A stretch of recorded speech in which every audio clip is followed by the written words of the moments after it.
Assalamualaikum warahmatullahi wabarakatuh, Sobat Inspirasi. Saat ini saya sedang berada di Bima, tepatnya di kediaman Abang Latofi, yang kebetulan kami saat ini sedang bersama-sama berada di Bima dalam rangka untuk tentunya pulang kampung ya. Tapi kebetulan kami juga ingin memanfaatkan situasi ini untuk mengobrol sesuatu, tentunya hal yang sangat penting untuk daerah kita, daerah Sumbawa pada umumnya, dan khususnya juga daerah Bima, Dompu.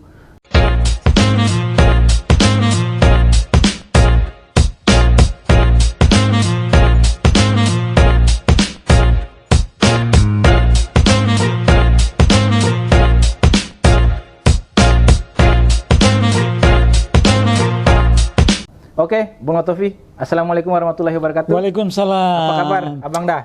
Waduh, kalau sapaannya begini, Iya. saya iseng untuk kita panco dulu. Oh iya, boleh dong. Biar kita memenangkan Lahanu kan? Oke, Sobat Inspirasi, kebetulan saya ditantang untuk panco nih. Biasanya saya udah sering sekali untuk berolahraga. Tapi kali ini saya akan menantang Abang Da Latofi alias Taufik, atau saya nih Irwansa alias Lahanu nih. Oh, Irwansa alias Lahanu. Begini, Bung Irwan. Iya. Bisa nggak kalau saya memenangkan panconya, Siap. saya dapat kesempatan untuk naik kapal Lahanu gratis? Boleh dong, itu Boleh, bagus. ayo. Nah, kalau saya yang menang gimana nih? Oh, kalau Bung Irwan menang, Apa penghargaannya nih? Saya juga layak nggak dapat penghargaan CSR saya sudah siapkan 3 ekor ayam panggang khas Bima. Iya ya, Masya Allah. Dengan mangge madanya.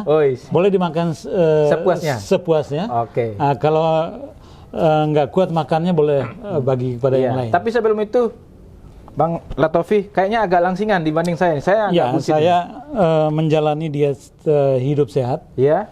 Berat badan saya dari 90 sekarang turun 80. Oke, rasa-rasanya saya perlu mengikuti cara diet dari Bang Latofi dan keluarga, karena saya sering pantau juga nih. Lewat akun media sosialnya sering terlihat sekali cara diet yang enak, nikmat rasanya. Mudah saja. Kita ikut pola makan manusia purba. Makan dari apa yang disediakan alam, itu kita makan. Siap. Jadi kita tidak mengolahnya berkali-kali. Kemudian kita memakan yang di luar yang disediakan oleh alam. Kalau manis dari alam, bukan manis buatan. Ya. Nanti kita coba, Sobat Inspirasi. Tapi, saatnya kita. Tadi saya ditantang untuk panco, dan saya kalau menang nanti dapat ayam 3 ekor. Kemudian kalau beliau menang, gratis naik kapal Lahanu katanya. Siap, Bang Latofi? Oke. Wah. Ayam. Aduh.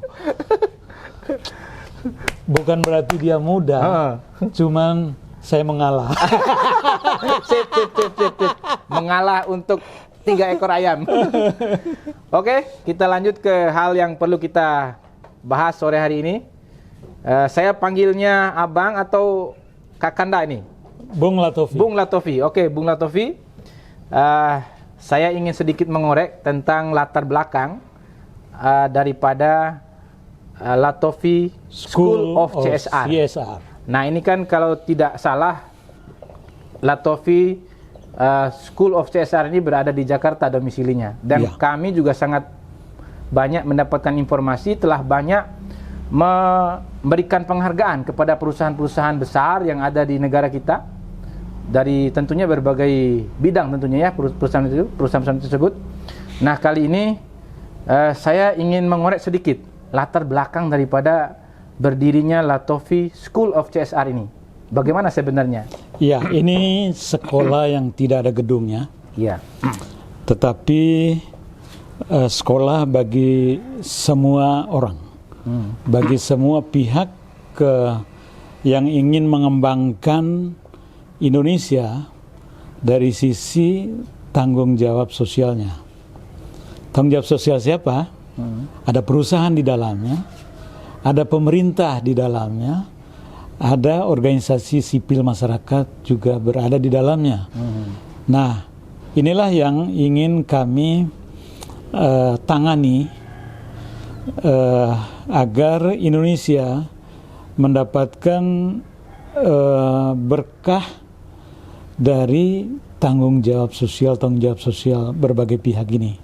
Nah, tepatnya 15 tahun yang lalu kami dirikan Latofi School of CSR. Saya pendiri dan menggunakan nama saya sebagai nama sekolahnya. Lantas kemudian kami berkumpul dengan banyak ahli CSR, bergelar doktor, ada beberapa profesor, sekitar 10 orang profesor juga terlibat di dalam pendirian sekolah CSR Latofi ini. Nah, apa yang kami lakukan pertama kali adalah membuat sebuah standar praktek CSR di Indonesia itu harusnya seperti apa. Nah, kami lakukan kajian-kajian dan kami formulasikan. Nah, formula untuk melaksanakan tanggung jawab sosial ini kemudian saya formulasikan lagi dalam satu buku yang sangat ringkas yang saya beri judul Kill CSR. Jadi bunuh CSR. Mungkin kita semua bingung kenapa harus dibunuh CSR itu. Padahal kita sedang ingin mengembangkannya. Nah, masyarakat Indonesia menyalahartikan CSR itu sesuai dengan kepentingannya masing-masing. Pemerintah mengatakan ambil uang perusahaan, terus kemudian gunakan sesuka-suka kan? Apakah untuk perayaan hari-hari besar ataupun sekedar makan-makan atau event-event yang nggak ada kaitan dengan tanggung jawab sosial dari perusahaan itu. Terus kemudian ada juga kelompok-kelompok masyarakat yang di sekitar-sekitar perusahaan ataupun sekitar-sekitar tambang itu menganggap CSR itu ATM mereka. Jadi digedor dengan demonstrasi, ancaman, baru keluarlah uang dari perusahaan. Jadi praktek-praktek yang memang sangat tidak bertanggung jawab. Nah, kita harus bunuh kata CSR ini. Nah, bagaimana cara membunuhnya? Maka kita harus melakukan kolaborasi dengan 7 pendekatan. Jadi di buku saya itu ada 7 pendekatan yang harus dilakukan apabila kita ingin mendapatkan praktek CSR yang sesungguhnya. Nah, tentu saja semuanya itu dengan kolaborasi berbagai pihak. Nah, selain pengembangan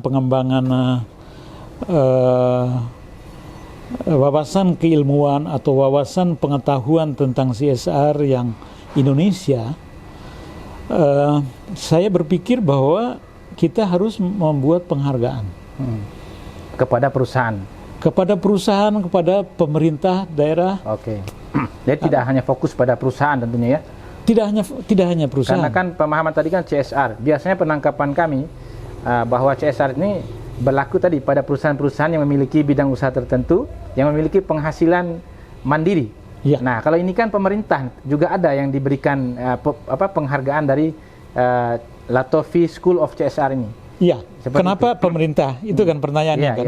Nah, pemerintah itu memainkan peranan penting di dalam menentukan arah CSR atau tanggung jawab sosial perusahaan di daerahnya. Oh gitu. Jadi bukan pada pemerintah itu sendiri, tapi dia memberikan semacam kepada perusahaan itu agar ditekankan bahwa ini kalian berada di wilayah saya, kalian harus menegakkan aturan CSR seperti itu. Bisa juga seperti itu, tetapi perkembangan kemudian ini juga sekitar belasan tahun yang lalu dunia mengenalkan ISO 26000 mengenai social responsibility. Social responsibility itu berlaku untuk seluruh organisasi, tidak terkecuali pemerintah, lembaga-lembaga sosial, masyarakat, lembaga pendidikan, semua harus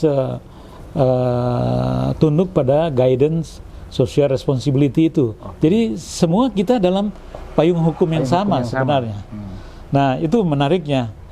Nah, organisasi-organisasi sipil masyarakat pun juga harus termasuk partai, dia harus punya tanggung jawab sosial. Oke. Nah, sekarang ini apa tanggung jawab sosial partai? Itu adalah mungkin bahasan yang berbeda. Iya. Tapi saya ingin mengatakan bahwa tanggung jawab sosial itu untuk semua, termasuk kita pribadi. Iya, iya. Person social responsibility. Itu ada tanggung jawab sosialnya. Nah, inilah yang ingin dikolaborasikan. Nah, balik lagi kepada penghargaan tadi itu. Pertama kali di tahun 2009 kami mulai mengadakan Indonesia Green Award. Yeah. Ini adalah penghargaan lingkungan, penghargaan nasional bidang lingkungan hidup. Jadi sebetulnya ini idenya ini sebenarnya berangkat dari internasional itu sendiri. Kemudian Latofi CSR of School melakukan mengambil itulah sebagai inisiatif juga. ISO 26000 memang memberi inspirasi bagi kami juga untuk bagaimana mendukung berkembangnya praktek tanggung jawab sosial di Indonesia dari sisi yang kami mampu lakukan. Artinya saya melihat masyarakat Indonesia atau perusahaan-perusahaan di Indonesia itu harus dilombakan inisiatifnya itu. Baik. Nah, kalau dilombakan, mereka akan yang tadinya nggak mau melaksanakan akhirnya akan bersemangat, semangat untuk mau tampil. Terus kemudian semangat untuk mengembangkan. Tahun berikutnya lagi mereka ikut lagi dengan program-program yang berbeda, yang baru. Nah, jadi ini saya melihat perkembangan karena ini kita udah 13 tahun menyelenggarakannya setiap tahun itu memberikan dampak positif yang sangat masif untuk seluruh Indonesia. Bayangkan lingkungan hidup dari Sabang sampai Merauke, dari utara ke selatan juga mendapatkan manfaat dari perusahaan-perusahaan yang ada di situ. Oke, sebelum kita melangkah lebih jauh tadi kan kita ini rencananya ini dalam pembicaraan kita ini fokus kepada rencana Latofi CSR of School. Latofi School of CSR. Ya, seperti itu. Ini kan rencananya untuk Pulau Sumbawa, tapi saya belum menuju ke sana dulu nih, Bung Latofi. Tadi disampaikan bahwa ini kan ada kata school nih. Saya sedikit juga mau dong mendapatkan pencerahan. Latar kaitan school ini kan tadi dibilang bahwa tidak ada gedung tanpa sekolah. Ya. Tadinya jujur saya memahami bahwa ini adalah kayak semacam universitas yang memang rektornya itu adalah Bung Latofi. Nah, ini saya pengen sedikit dong gambaran yang lebih luas. Kenapa harus ada kata school-nya nih? Ya kan? Seperti itu. Coba sedikit dijelaskan. Sekolah itu nggak ada batasnya. Artinya kalau kita belajar, ingin berguru, itu juga kepada siapapun. Nah, kami mengembangkan bahwa The Latofi School of CSR itu adalah guru bagi berbagai pihak untuk mengembangkan tanggung jawab sosial. Nah, saya kemudian meyakini diri saya bahwa saya harus menjadi gurunya juga. Di samping pihak-pihak lain yang datang berguru ke saya pun saya anggap juga sebagai guru, karena saya belajar dari mereka, dari kisah mereka, dari praktek mereka tentang CSR itu, dan kemudian itu akan memperkaya hasanah keilmuan kita tentang tanggung jawab sosial perusahaan itu sendiri. Jadi semua orang adalah guru. Baik. Itu Sobat Inspirasi, itu sedikit tentang gambaran ya tentang Latofi CSR. Latofi School of CSR. Atau yang paling mudah, Sekolah CSR Latofi. Ya, Sekolah CSR Latofi. Bung Latofi, selanjutnya saya tadi udah gambaran cukup banyak tentang latar belakang CSR-nya yang dipimpin oleh Bung Latofi. Tapi ke sininya saya ingin mendapatkan tentang, saya mendengar kabar bahwa akhir-akhir ini atau di belakang ini Latofi School ini ingin melaksanakan Green Awards untuk daerah kita atau di Pulau Sumbawa itu sendiri. Ya, namanya Pulau Sumbawa Green Award. Nah, apa yang terjadi sebenarnya di Pulau Sumbawa sehingga perlu diberikan penghargaan ataupun kegiatan semacam ini oleh Mengerikan. Mengerikan. Apa yang Mengerikan mengerikan sekali. itu? Orang-orang di Kota Bima, orang-orang di Kabupaten Bima, Ya. orang-orang di Kabupaten Dompu pada saat musim hujan, Ya. mereka hidup dalam teror banjir. Banjir. Karena memang begitu hujan itu turun, langsung banjir. Ya. Dan terakhir kita sama-sama menyaksikan di Kota Bima sendiri antara 7 hingga 8 kali kalau tidak salah. Lebih dari itu. Lebih dari itu. Enggak, ini tahun ini atau Iya, bulan ini, bulan satu lebih bulan, dari dalam satu itu. bulan. Dalam 1 bulan lebih dari itu, karena hujan itu selang sehari hujan lebat, terus kemudian terjadi luapan, Ya. belum lagi di lautnya itu air pasang, maka langsung terjadi banjir. Nah, jadi kengerian-kengerian seperti ini, kalau kita cari penyebabnya, semua orang di Pulau Sumbawa ini tahu. Ya. Apa penyebabnya? Penyebabnya adalah hutan-hutan itu digunduli, baik milik mereka sendiri maupun milik negara. Ya. Digunduli kemudian untuk ditanami jagung. Nah, jadi pengubahan lahan ini menyebabkan nggak ada lagi air yang bisa menahan. Nggak ada lagi pohon maksudnya. Nggak ada lagi pohon Yang bisa menahan aliran air dari atas gunung itu sendiri. Langsung meluncur semua ke bawah. Apalagi Bima, juga Dompu, beberapa bagian dari Kabupaten Bima itu berada di cekungan yang dikelilingi oleh pegunungan semua. Jadi begitu gunungnya nih gundul, itu semua langsung mengarah ke pemukiman. Nah, bayangkan berapa ratus ribu orang, bahkan hampir sejuta saya kira ya, Pulau Sumbawa ini juga hidup dalam ancaman banjir. Ini adalah ancaman Yang luar biasa. sudah menjadi bencana ekologi.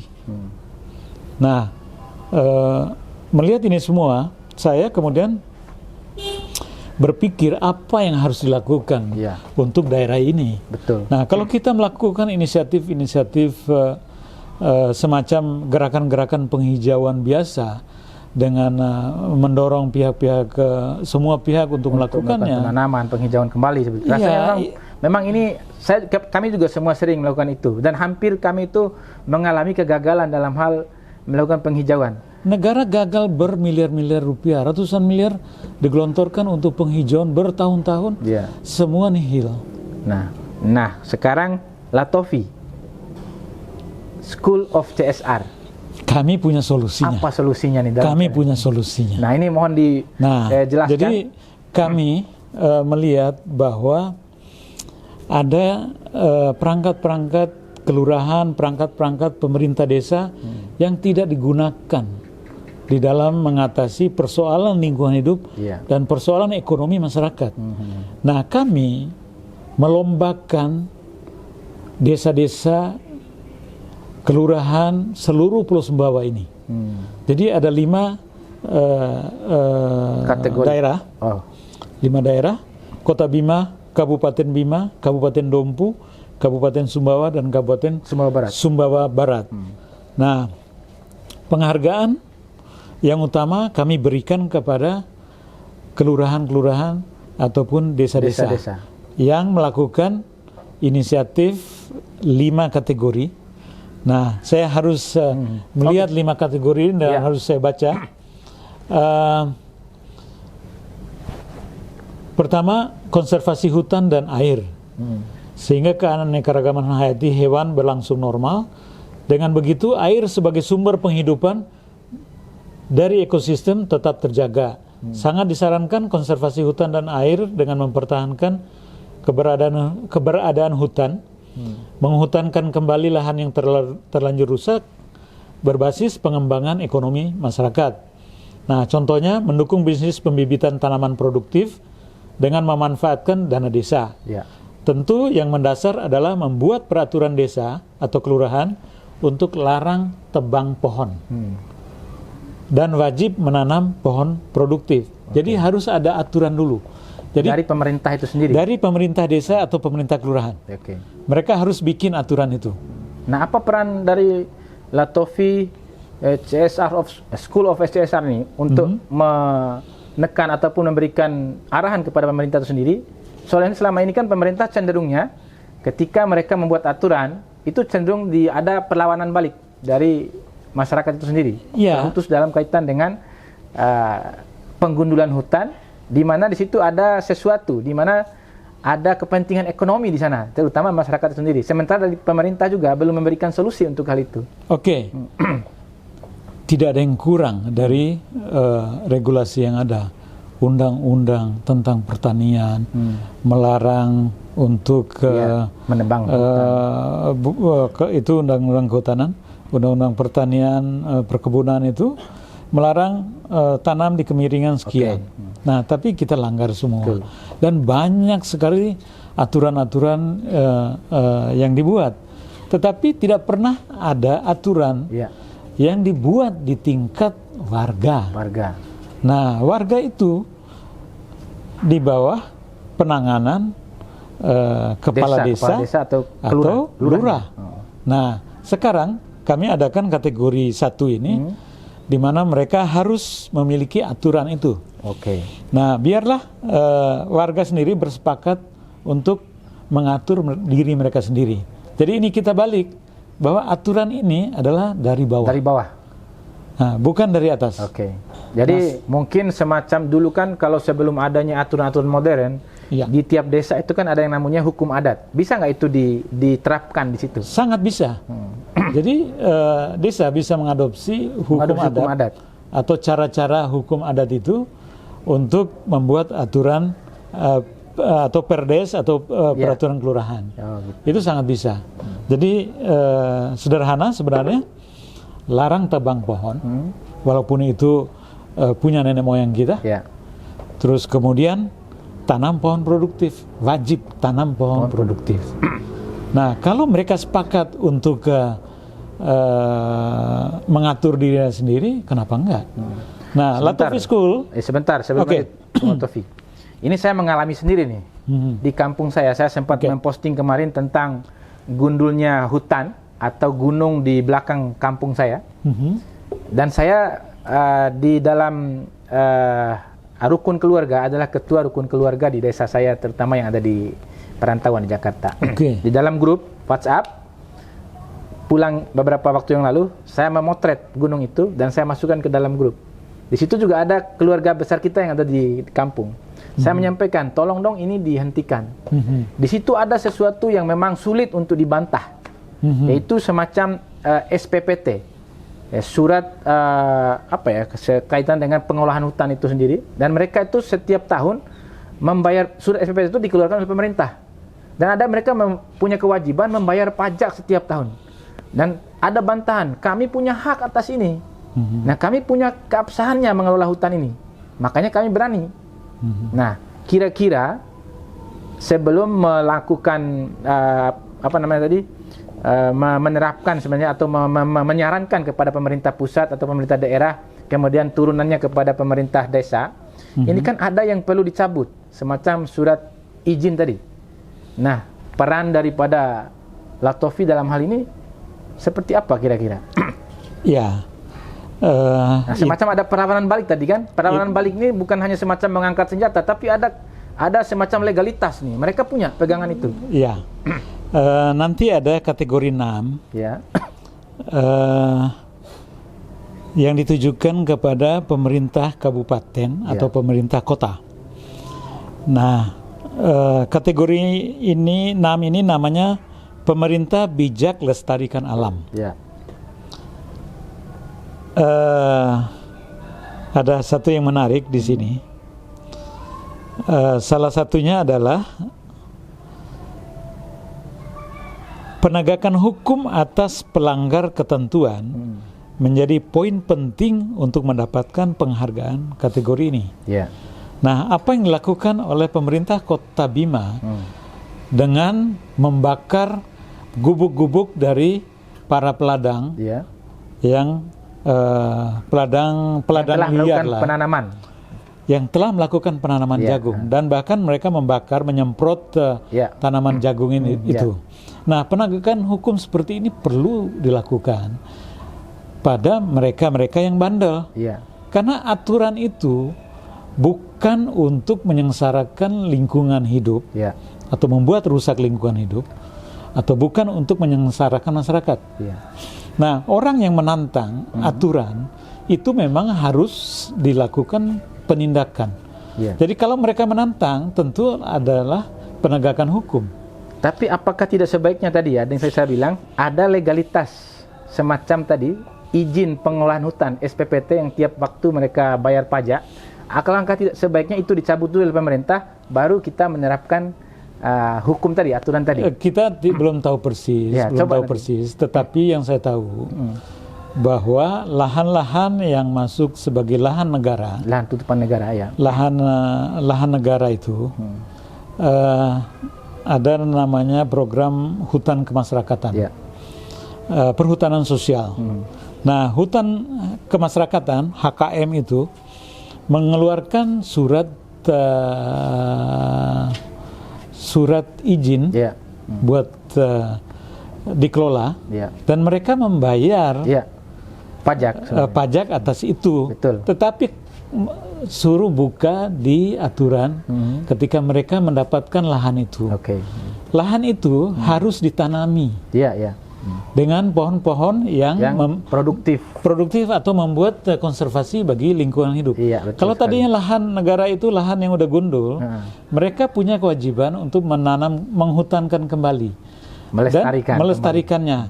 Nah, hutan yang ditanam ini adalah hak mereka untuk memanfaatkannya, Betul. tapi bukan juga untuk menggunduli. Merusaknya. Nah, menggunduli pun itu ada aturannya. Oke. Ketika panennya, Betul. misalkan 10 tahun. Nah, itu kan harus ada tebang pilih dan segala macam. Nah, itu aturannya.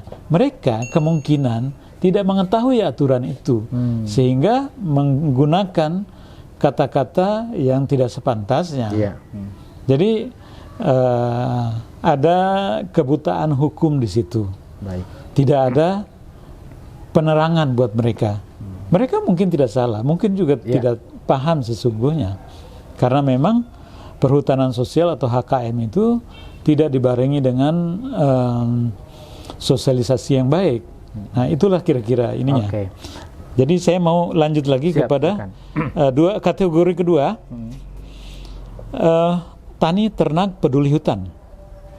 Setelah peraturan desa atau kelurahan dibuat, pemerintah desa atau kelurahan disarankan memiliki program edukasi kepada warga agar bertani atau berternak yang peduli perlindungan hutan.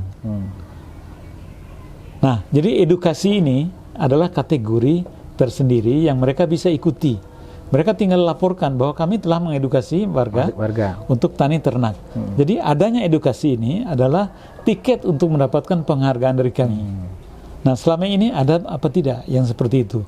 Sehingga mereka bertani, menggunduli warganya, menggunduli hutan sesuka-sukanya, karena pemerintah desa atau dinas-dinas terkait itu tidak memberikan edukasi untuk bertani atau berternak yang baik. Padahal jadi melakukan pembiaran lah istilahnya seperti itu ya? Iya, jadi karena Latofi School of CSR ini adalah guru, maka kategori-kategori yang kami berikan itu adalah kategori-kategori edukasi bagi warga. Jadi kita tidak melakukan cara-cara yang drastis, tetapi cara-cara yang edukatif. Nah, program edukasi kepada warga agar bertani atau berternak yang peduli perlindungan hutan, agar terjadi saling ketergantungan dalam ekosistem, seperti menanam lamtoro di bukit yang gundul misalkan gitu. Nah, lamtoro tumbuh cepat, berfungsi menahan erosi tanah. daunnya sangat baik untuk pakan ternak. Ya. Nah, apabila warga masyarakat yang sekarang bertani jagung itu diberikan edukasi untuk berternak kambing atau berternak sapi saja dengan menanam lamtoro di lahan mereka itu, mungkin keuntungannya jauh lebih besar daripada menanam jagung. Iya, betul. Nah, ini adalah kategori 2 yang harus dilakukan oleh pemerintah desa atau kelurahan dengan dinas terkait sebagai pembimbingnya ataupun perusahaan-perusahaan yang menjalankan CSR-nya sebagai bapak asuhnya. Oke. Yang ketiga, konservasi mangrove dan terumbu karang. Adalah program yang memungkinkan nelayan mengembangkan perikanan berkelanjutan. Kategori ini ditujukan untuk inisiatif dan edukasi dari pemerintah kelurahan dan desa yang memiliki wilayah pantai serta perusahaan atau LSM sebagai mitranya. Nah, jadi ini agar nelayan itu dapat menangkap ikan yang berlimpah, yang terus-menerus. Nah, karena ada mangrove yang ditanam, ada terumbu karang yang juga dirawat. Nah, ini adalah bagian dari sesuatu yang harus dilakukan oleh desa ataupun kelurahan yang memiliki wilayah pantai. Bung Irwan, kategori keempat, sampah jadi emas namanya. Nah, sampah jadi emas ini mengusahakan agar sungai, teluk, dan lautan serta udara tidak tercemar. Pengolahan sampah diarahkan menjadi lahan bisnis bagi warga. Kategori ini ditujukan untuk inisiatif bank sampah dari pemerintah kelurahan dan desa serta perusahaan atau LSM sebagai mitranya. Jadi sampah itu harus jadi emas. PT Pegadaian itu punya program yang namanya sampah jadi emas. Nah, ini pemerintah desa atau pemerintah kelurahan bisa mengajak PT Pegadaian yang hampir seluruh kecamatan ini ada cabang-cabangnya untuk mengembangkan program sampah jadi emas. Jadi store sampah langsung dikonversikan kepada nilai emas. Jadi akan mereka dapat sekian gram emas gitu-gitu. Jadi itu semacam motivator ya? Motivasi. Agar masyarakat menjadikan pengolahan sampah sebagai lahan bisnis. Nah, itu ini kategori keempat. Kategori kelima ini menarik ini, Bung Irwan. Desa wisata konservasi alam. Nah, ini dimaksudkan untuk menciptakan peluang bisnis bagi warga sekaligus menumbuhkan edukasi pelestarian alam bagi masyarakat umum dengan membuat desa atau kampung wisata. Nah, ini sangat menarik. Kita sedang turun semua aktivitas bisnis kita karena pandemi.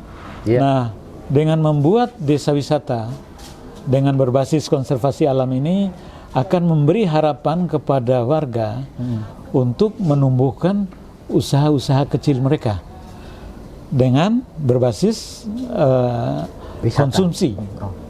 Nah, tentu saja ini adalah kuliner. Nah, tetapi di tempat yang di mana dilakukan konservasi alam. Enggak sulit. Misalkan kita membuat satu kawasan pembibitan mangrove misalkan gitu. Nah, pembibitan ini kan kalau ditata indah dalam suatu taman di tempat yang dekat dengan wilayah pantai misalkan, ini akan sangat-sangat menarik apabila di dalamnya ada juga kemudian warung kopi, ada juga kemudian live musik yang memungkinkan kita bergembira. Jadi dibuat asik. Nah, dan selalu dikaitkan dengan bisnis konservasi alam itu karena sendiri. Orang desa juga pengen dong merasakan hal yang sama seperti orang kota ya. Jadi di desa ini perlu dong hal-hal seperti itu. Kan mereka tidak melulu melihat Bung Irwan menyanyi karaoke di live Facebook misalkan. Nah, tapi mereka pun juga bisa. Dan mereka bisa ekspresikan itu di tempat-tempat wisata sekaligus juga mereka mendapatkan keuntungan ekonomi juga. Selanjutnya. Nah, ini ditujukan kepada pemerintah kabupaten ataupun pemerintah kota, yaitu Kota Bima, Kabupaten Bima, Kabupaten Dompu, Kabupaten Sumbawa, Kabupaten Sumbawa Barat. Yaitu kategori pemerintah bijak lestarikan alam. Nah, bupatinya atau wali kotanya apabila mendaftarkan lebih dari separuh desa atau kelurahan kepada Pulau Sumbawa Green Award, maka mereka dijamin akan mendapat penghargaan. Nah, jadi kami dorong pemimpin daerah ini untuk secara optimal mendorong desa-desa dan kelurahannya melakukan inisiatif-inisiatif di dalam konservasi lingkungan ini. Jadi lebih dari separuh mereka dapat penghargaan. Kurang dari separuh mereka tidak dapat penghargaan, alias gigit jari. Nah, tentu saja kembali lagi tadi ini terkait dengan kebijakan-kebijakan yang ada. Nah, mereka harus aktif mensosialisasikan kebijakan-kebijakan yang dibuat oleh negara kepada warga masyarakat.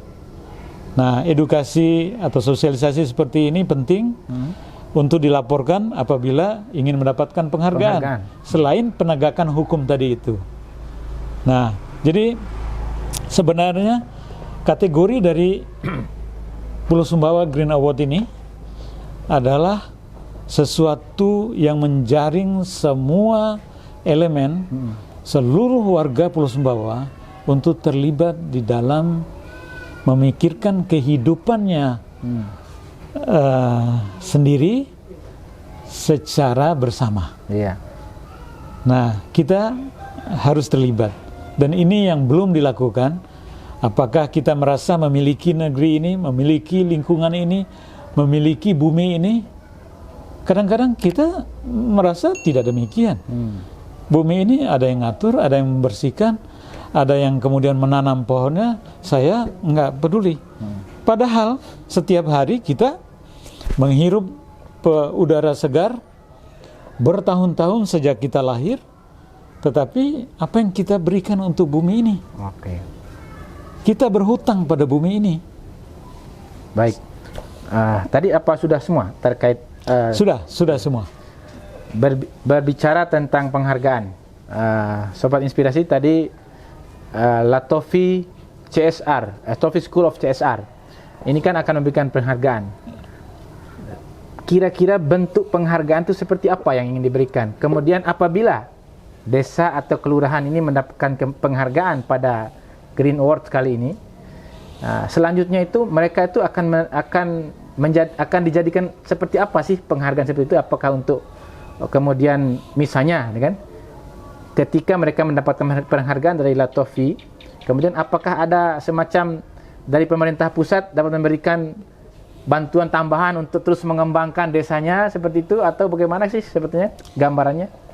Iya, penghargaan ini sebenarnya penghargaan di mana kita akan mendapatkan keberkahan bersama apabila semua melakukannya. Jadi bukan materi, bukan pujian yang diperoleh. Nah, ini penting kan, supaya ada gambaran ini. Bukan materi, bukan pujian yang diperoleh. Tetapi kita akan langsung mendapatkan keberkahan dari lingkungan hidup kita. Betul sekali. Kita berharap tidak lagi diteror oleh banjir. Dan kita berharap kita setiap hari menghirup oksigen yang demikian baik. Betul. Nah, kenapa di awal saya katakan Bima atau Pulau Sumbawa mengerikan sekali? Kita datang 6-7 tahun yang lalu, bernapas itu sangat enteng. Enak sekali walaupun udara kita panas. Karena oksigennya banyak. Masih bersih. Pohon-pohon banyak mengeluarkan oksigen untuk kita hirup. Kita butuh oksigen. Nah, kenapa pada saat orang yang terkena COVID kemudian membutuhkan oksigen, sementara kita menebang pohon agar oksigen itu hilang di lingkungan kita. Nah, ini adalah kejahatan luar biasa sebenarnya. Dan yang mengalaminya itu adalah kita sendiri juga. Orang yang menebang pohon juga mengalaminya. Sekarang saya mendapatkan kabar bahwa rumah sakit di Bima itu penuh sekali dengan orang yang batuk, pilek, sesak. Bangsal-bangsal rumah sakit itu penuh semua. Sekali. Anak-anak juga penuh. Bangsal anak itu penuh. Itu kenapa? Karena kualitas lingkungan hidup itu sudah sangat buruk. Baik. Itu siapa penyebabnya? Itu penebang-penebang pohon itu. Dan ladang ya. Bung Latofi, tadi sudah kita panjang lebar mendengarkan penjelasannya. Nah, terkait dengan rencana ini, apakah Bung Latofi sudah melakukan sosialisasi kepada pemerintah-pemerintah terkait yang ada di Pulau Sumbawa ini, dan kira-kira apa respon mereka atas rencana besar ini? Ya, saya sudah melakukan safari ke 5 daerah dari Kota Bima hingga Kabupaten Sumbawa Barat. Oke.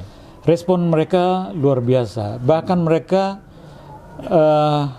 dengan nada emosional terharu dengan inisiatif ini. Karena bagi mereka, birokrat di pemerintah itu kebingungan apa yang harus dilakukan.